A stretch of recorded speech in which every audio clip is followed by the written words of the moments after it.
ভারতের আহমেদাবাদের আকাশ পরিণত হল এক বিষাদের নীল ক্যানভাসে, যেখানে আঁকা হল এক মর্মান্তিক দুর্ঘটনার রেখা। সর্দার বল্লভভাই প্যাটেল বিমানবন্দর থেকে যুক্তরাজ্যের লন্ডনের উদ্দেশ্যে রওনা হওয়া এয়ার ইন্ডিয়ার একটি বিমানের 242 জন আরোহীর সবার জীবন কেড়ে নিল এক নির্মম ট্র্যাজেডি। উড়ানের কয়েক মিনিটের মধ্যেই যে স্বপ্নগুলো ডানা মেলছিল লন্ডনের পথে, মুহূর্তেই তা ভেঙে চুরমার হয়ে গেল। দুপুরবেলার শান্ত আকাশ হঠাৎই বিষাদের কবিতায় পরিণত হল। বিমানের 242 জন আরোহীর মধ্যে 230 জন ছিলেন সাধারণ যাত্রী। তাদের কেউ হয়তো ছুটি কাটাতে যাচ্ছিলেন, কেউ প্রিয়জনের সাথে ফিরছিলেন, কেউ বা নতুন জীবনের আশায় বুক বাঁধছিলেন। আর বাকি 12 জন ছিলেন বিমানের ক্রু সদস্য, যারা প্রতি মুহূর্তে যাত্রীদের নিরাপত্তা নিশ্চিত করতে বদ্ধপরিকর থাকেন। তাদের সবার স্বপ্ন, আশা, আকাঙ্ক্ষা আজ এক নিমিষে বিলীন হয়ে গেল। বিমানের আরোহীদের মধ্যে ছিলেন 169 জন ভারতীয়, 53 জন ব্রিটিশ, 7 জন পর্তুগিজ এবং 1 জন কানাডিয়ান নাগরিক।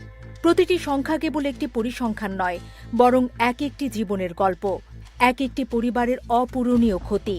এই মুহূর্তে হয়তো তাদের প্রিয়জনরা লন্ডনে তাদের উষ্ণ অভ্যর্থনার জন্য অধীর আগ্রহে অপেক্ষা করছিলেন, কিন্তু তাদের জন্য অপেক্ষা করছে এক চিরন্তন শূন্যতা।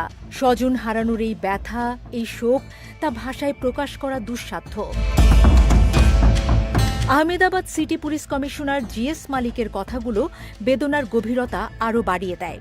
তিনি বার্তা সংস্থা এপিকে নিশ্চিত করেছেন, দুর্ঘটনাস্থলের পরিস্থিতি এতটাই ভয়াবহ যে কোনো আরোহীর বেঁচে থাকার সম্ভাবনা নেই। মনে হচ্ছে বিমান বিধ্বস্তে কেউ বেঁচে নেই। তার এই সহজ বাক্যটি যেন এক কঠিন বাস্তবতার মুখোমুখি দাঁড় করিয়ে দেয়। বিমানটি শুধু আকাশেই ধ্বংস হয়নি, এটি আছড়ে পড়েছে এক আবাসিক এলাকায়, যেখানে বহু নিরীহ মানুষের জীবনও কেড়ে নিয়েছে।